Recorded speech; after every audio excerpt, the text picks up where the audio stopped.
We had Ethel Merman and Fred Astaire, a bunch of wonderful people, all doing Gershwin songs. And two great things I remember, aside from the show itself, which I enjoyed doing immensely.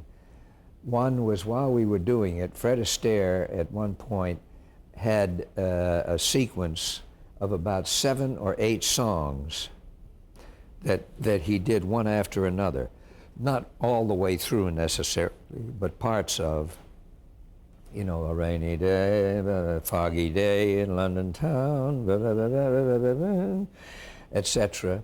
And he would sing and dance and then blend into another one. These were all songs that Gershwin had written for him over the years. And at the end of, he insisted on doing it from the top each time. And in the studio, there was nobody else except me sitting on a stool by the monitor, and Fred, and the camera people, of course. And he would always do it. He'd look at it, and then he'd say, well, there's one little moment. I'd like to try one more. And it was always just one more, one more, one more. And I said, boy, all these stories about him being a perfectionist, wow. He said, yeah, I think that'll do it, when we ran back. He said, could you run it back once more for me? And they said, from the booth, right? And so they were re-racking, getting ready. And I said, boy, what a feeling that must be, to know that George Gershwin wrote every one of those songs just for you. And Fred stopped for a second. He said, yeah, Berlin wrote more. And I never forgot it, because it was not a self-serving remark at all. He was just being very honest. Yeah. Berlin did write more songs than Gershwin did for him. And Gershwin wrote about 20, I think. The other thing that I loved about that was it started a relationship I had with Ira Gershwin, whom I just adored, and he was wonderful. And he called us after he saw a tape of the show before it was telecast. He called up and asked Felicia, my wife, and I down to the house, and we came down. He lives very close, or did live very close to us.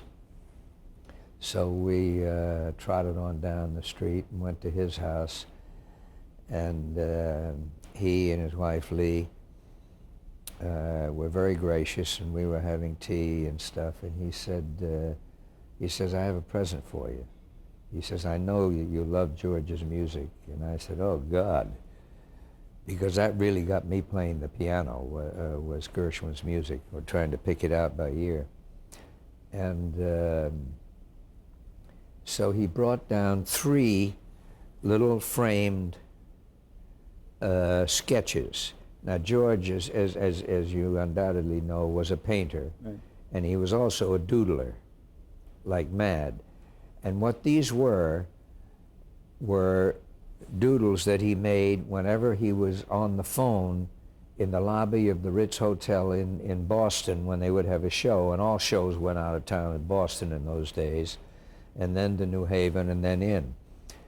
And the telephone pads were good-sized pages. You know, they were about 6 by 9, 5 by 8, whatever. And on the top was written like a typewriter, only in print, telephone. And then the rest was a blank page. And George would draw things. Now, whenever George was in the bar and he would get a phone call, Charles, who ran the bar, would call him, and then he would stand at the top of the steps and wait until George left the booth.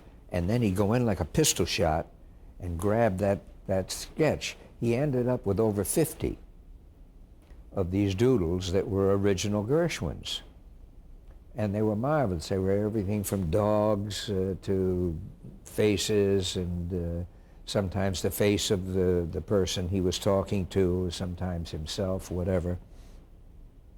There was 3 of them, and the one I chose that Ira so sweetly gave me was a profile of George with telephone as the top of his head, flat, and then his large nose and everything, and then where his eye was in profile was the nose went in and up and then an X, like he'd been hit in the eye.